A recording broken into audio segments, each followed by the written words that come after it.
welcome to you both.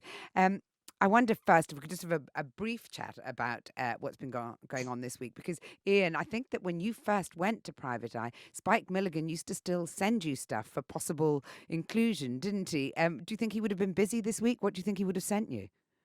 Well, his general view that the country is run by idiots, I think, would probably have been sustained. Yeah, no, he was a. Nick used to say that Spike was an inspiration because he had great ideas, but he couldn't draw very well. So he would send in these cartoons, and you'd think, "Yeah, well, we'll put it in it's Spike Milligan." Yeah, no, it was great to see as a young cartoonist starting out that you didn't have to draw at all well to be able to get published. Huge So relief. is that how he inspired you, Nick? By being not very good? No, it predated that actually, because I was sort of brought up on the Goons. I was brought up in Singapore, and we had no television, and we just listened to Goon shows all the time. It was just a wonderful, idyllic childhood. And how different were the Goons from what had gone before? I mean, they were quite revolutionary in a way, which people might not really grasp nowadays. Yes, well, we sorry, No. Yeah, go on. Well, one of the things that we sort of came across in doing our research is how satirical the Goons were, and this was one of the sort of bones of contention between Spike and the BBC.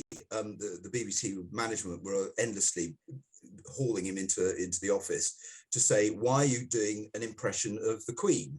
And Spike would say, it's not an impression of the Queen, it's a character called the Duchess Boyle de Spudswell. And the BBC would say, no, it's the Queen, it's quite obviously the Queen. And that sort of thing. In fact, the royal family ended up as big Goon fans, so it wasn't that subversive. But at the time, people weren't doing that. So I think it was groundbreaking in many respects. Ian, what was it about Spike Milligan that first attracted you? Well, I mean, I knew Spike a little bit, and I had to interview him once, and for a BBC radio sort of birthday interview. And in those days, you gave the birthday guest a bottle of champagne, and I opened this bottle, and the champagne went all over my notes. And this was live, and there was nothing left but a sort of sea of green ink. And Spike thought this was the funniest thing that had ever happened, and started interviewing himself, which is much better than me interviewing him. And from then on, I felt I sort of owed him one.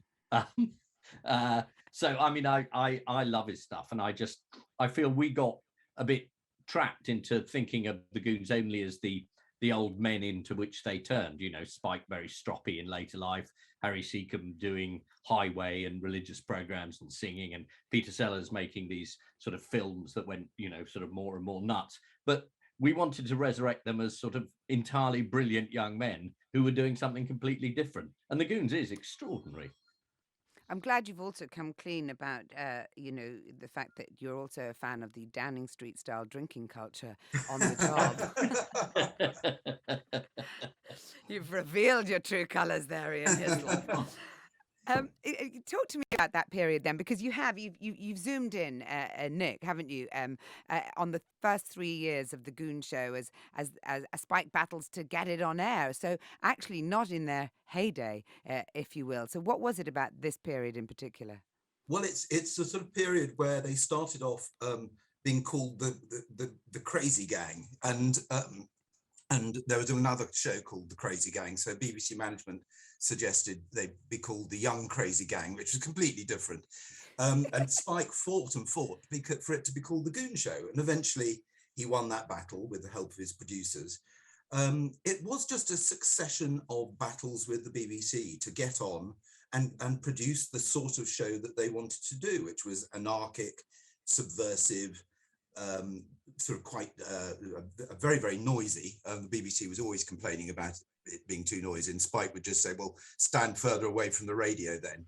It was a sort of major irritant to the management of the BBC, and that's what sort of appealed to us, the thought that Spike came out of the war having spent 5 years fighting Hitler and Mussolini, and then sort of went almost straight into a battle with the BBC over the sort of pioneering broadcasting. You know, he wanted to do something different. Up until then, it was very much stand-up comedians, Max Miller, people coming on just telling gags, whereas Spike told these surreal, absurdist stories, which broke all rules and was an inspiration to countless comedians subsequently. Ian, did he find the same sort of pecking order as he'd endured in the army when he started dealing with the BBC? And was that partly what was so funny about his letters? Yes. And you know, we got access to this archive of BBC letters, which is Spike endlessly complaining about money and the repeats not going out on time and having no support, and the BBC sort of saying, well, I mean, he only writes the show. No one's interested in that. The real stars are Peter Sellers and Harry Seacombe, and they're absolutely marvelous. So we must pay them more. So there was a very funny sort of institutional correspondence there. But basically, all of them were, you know, working class men who'd gone into the army, and by the end of 5 years, they'd really had enough of the officer class. And then they left the army, and then they hit the BBC and found they were there again. And they were told, you know, we've all had enough of the war. And God, this was 1953. That was 8 years ago. It was 8 years since the end of the war. And people were saying, oh, can't we move on? We've had enough of it. I mean, 8 years ago is nothing. You know, it's the financial crash. You know, we never want to hear about that again. Is that boring? You know, I don't know. You say that, but now we've got people saying, "Oh, can we move on from Partygate because it was 8 days ago, you know, or yesterday?" So that is a very good point. Plus ça change. Plus ça change. Yes, I love the fact that we're being told to move along by the police, who haven't yet submitted their report. Yes, well, we wait that with no breath at all. Nothing to see here. Nothing to see here. I'm going to come back to all of that in just a few moments, but I wonder, you know, I mean, just looking at sort of Spike Milligan's correspondence with the BBC, you know, obviously he was incredibly pioneering at the time, but it does feel like comedians have always been part of a sort of tug of war with the British Broadcasting Corporation over jokes that step very close to the line. You know, it's very much still the case, isn't it, with, you know, things being taken down right, left and centre because they are considered to be, you know, offensive in one way or the other. You know, going through all of this material, did you have the feeling that they were more or less open to anarchy and you know, subversiveness?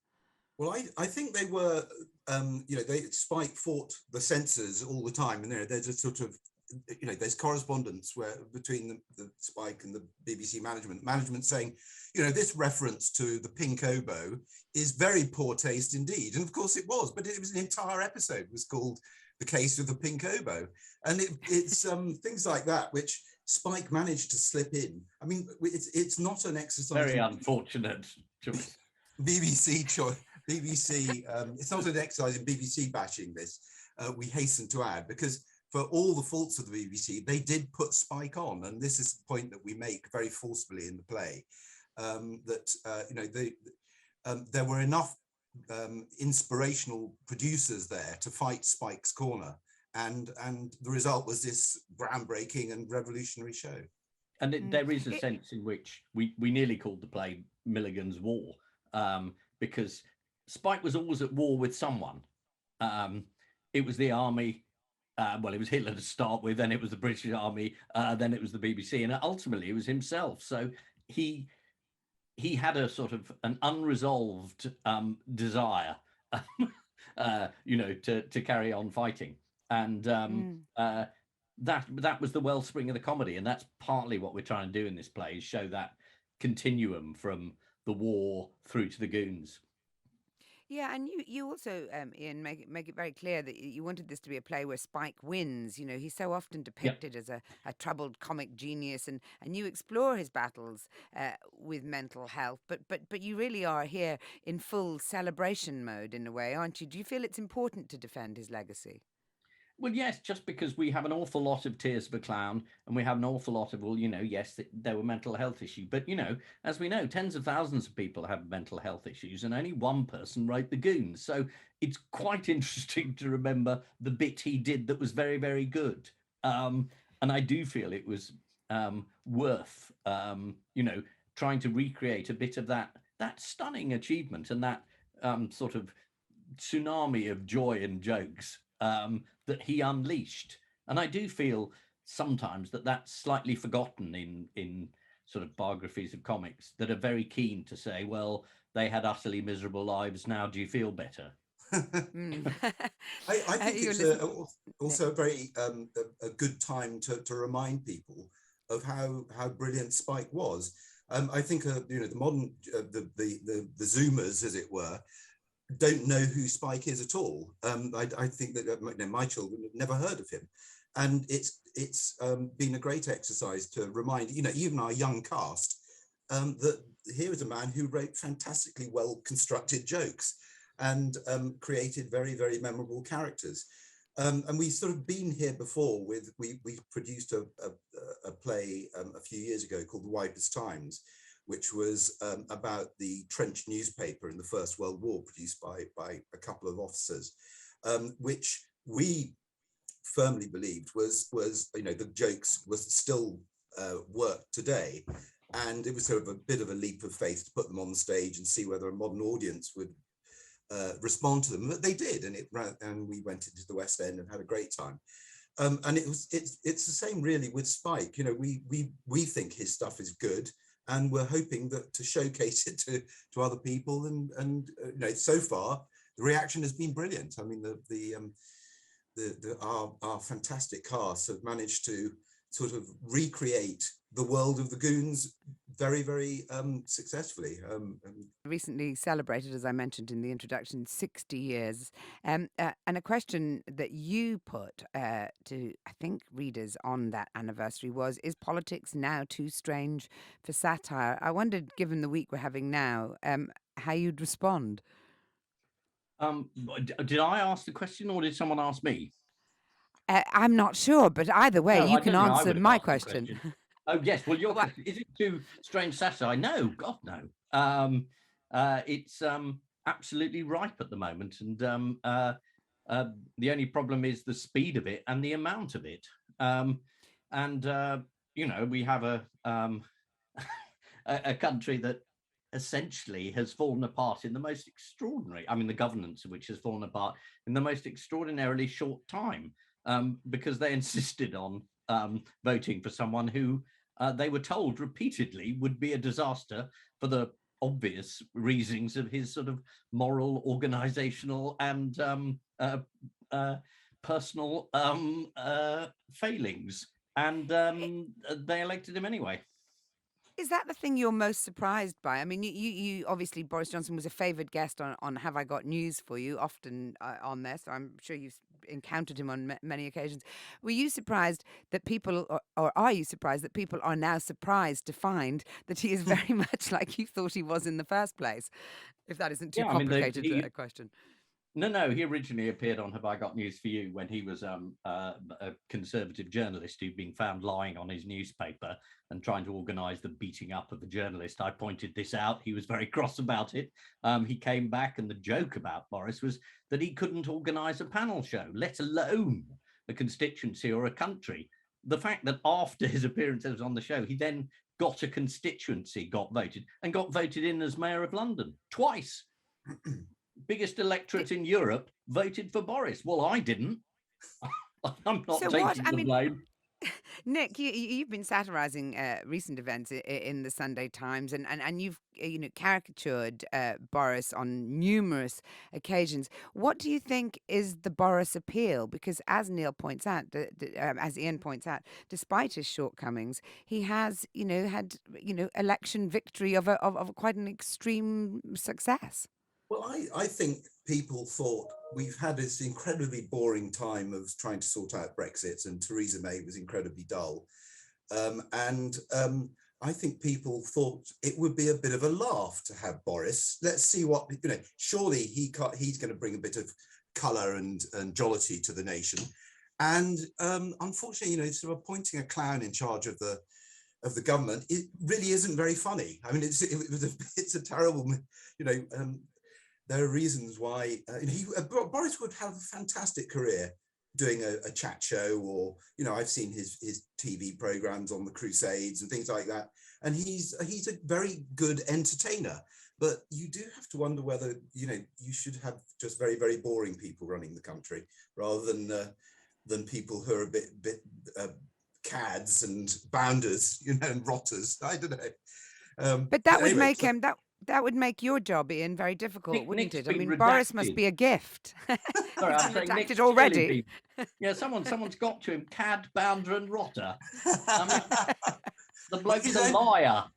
The only time I've met Boris was I went to a Spectator lunch, which was obviously not a very boozy affair of the kind that I could remember. It was we were sort of crawling out of the door at the end. It was very entertaining. He was immensely good company, but he told us, it was a group of cartoonists, he told us that he was no longer the Shadow Culture Secretary because he'd been a bit of a chump. And those are his words. And he said, I've been a bit of a chump. I took on too much. I'm trying to be the editor, and I've also got my constituency, etc., etc. And he failed to mention the fact that he had actually been sacked by Michael Howard that week for lying about his affair with another journalist. And it's that, when you meet him, you think, oh, this is what he does. He's disingenuous is a disingenuous word, but in my one encounter with him, he was a little short on the verite, I think. But Ian, isn't apathy the enemy of satire? And people are failing to be outraged. I mean, there seems to be a very even split really at the moment, with people who just want, Boris to get on with it and run the country and sort out the Russia-Ukraine situation and bring in Brexit and so on, and those who feel that they, uncomfortable about having someone leading the country who doesn't seem to hold themselves, or may not have held themselves to the same values that they expected everyone else to. I don't know if it is an even split. The only person I've heard, the only people I've heard saying, "Oh, we really want Boris to get on with it and focus and move on and deal with Russia," are junior ministers from his cabinet who are hoping to get better jobs. I haven't heard anybody sane saying that. I mean, and certainly the polls don't suggest that there's an even split. I think there's a massive preponderance of people saying this country is now officially a laughingstock. I mean, Putin can't be bothered with the phone call. I mean, why would you? You don't want to talk to Boris. I mean, what's the point? Quite clearly, he'll lie to you, and then he'll get off the phone. You don't need that. Going to the satire point, people, when they get outraged, they find humor in politics. But when they're apathetic, they just shrug and say, well, it's just the way, we expect it to be. And do you think there is a degree of apathy settling in? Because, I mean, if you looked at what happened yesterday, I mean, it was horrific. The whole thing was horrific. If you think of the House of Commons as a sort of seat of a, ancient democracy, it was embarrassing, wasn't it? I think it was embarrassing, but I mean, we are now watching the events boiling up because of public anger, and that's not apathy. I mean, all sorts of things that, Nick and I would write about or make jokes about got no traction at all in the last 3 years. The PPE scandal, well, people aren't very bothered by that. Massive fraud. Friends of Conservatives getting these vast contracts and then taking public money. No one's very bothered. They were bothered about the parties. They were bothered about one rule for them, one for us, and they got angry. And the reason Boris is in real trouble is not because of apathy, but because people have woken up, which is great. I mean, you've been a political observer, commentator, satirist for decades now. How do you feel this is going to play out? Yeah, I'm glad you didn't say prophet or in any way sensible analyst. I'm nearly always wrong. Largely, you are my prophet. I'm always hoping things will play out for the better. I mean, Boris said he's not going, which I'm hoping is another lie, and then he'll be gone tomorrow. So that's my thought for the week.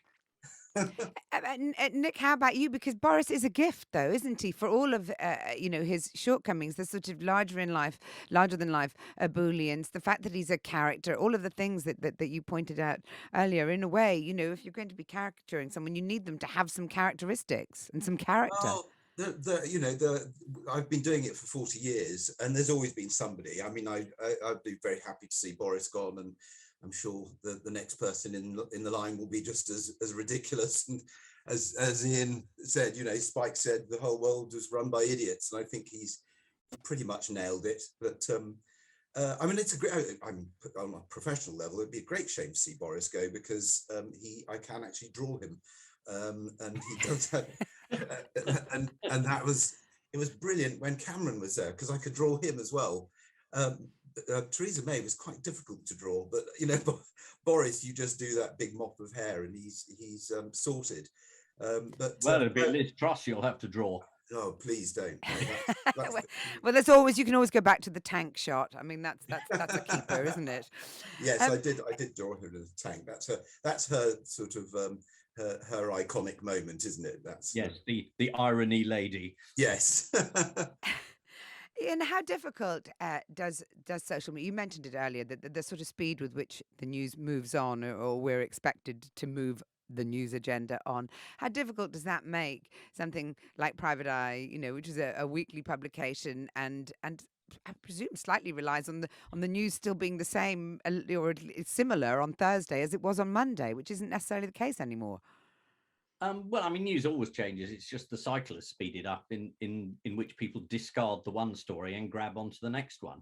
And I'm quite a fan of slow news, and I'm certainly a fan of slow satire. I think a fortnight is a good length of time to assess what you think is actually important, rather than people going, "Oh right, so he went to a party with 100 people. That is that important? No, he had a cake at his desk. Oh, that's equally important." And then it isn't equally important. It's a slightly different story, and it's not nearly as good as nailing him for the 100 on the thing. So a bit more time really helps, so that you're not just chasing a tail. I mean, lots of journalists this morning saying, "Hey, the story is it's all over. He's finished. He's got through." Has he? I mean, that's the story you're telling. You've got to, I think, take a breath, and that's very helpful for satire. Is just to take it slightly more slowly. Everything has been at such a breathtaking speed for the last 3 or 4 years. I mean, one of the features of the whole sort of Brexit campaign was the quantity of disinformation and fake news that was coming out of the Dominic Cummings pro-Brexit camp. So the anti-Brexiteers couldn't keep up with the quantity of false information coming out.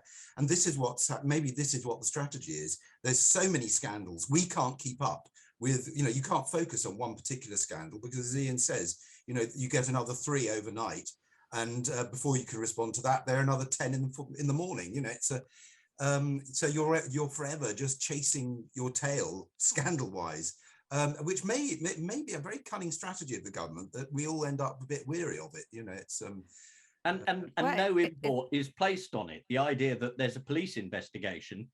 The Prime Minister's being investigated by the police. That's a big story in the last 40 years. But now it's, oh, good, he's being investigated by the police, so he'll avoid being investigated by a civil servant. Oh, right, that's the take on that, is it? Well, it's interesting what Nick just said, because Rory Stewart on our breakfast programme this morning told Stig and Asma that he felt that this was possibly a strategy of the Prime Minister's, just to keep the scandals coming, because if you keep the story going, it never stops and sticks, does it? Just finally, before you go, very briefly, I mean, we're constantly being told that comedy is under attack. Cancel culture is the enemy of comedy.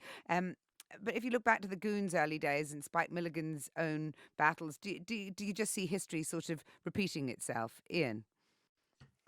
Yes, I mean, absolutely. I think comedians and comedy is always sort of pushing the boundaries, and it's one of the things that makes it better.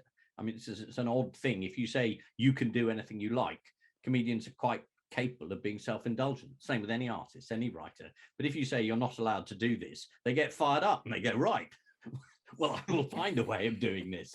So, in a sense, it's quite healthy. Well, that's very good to know. So restrictions, carry them on because it is the friend of creativity. Ian Hislop and Nick Newman, thank you so much for joining us on Times Radio. Spike is on at the Windmill Theatre until the 5th of March, and you can find more information at watermill.org.uk/spike.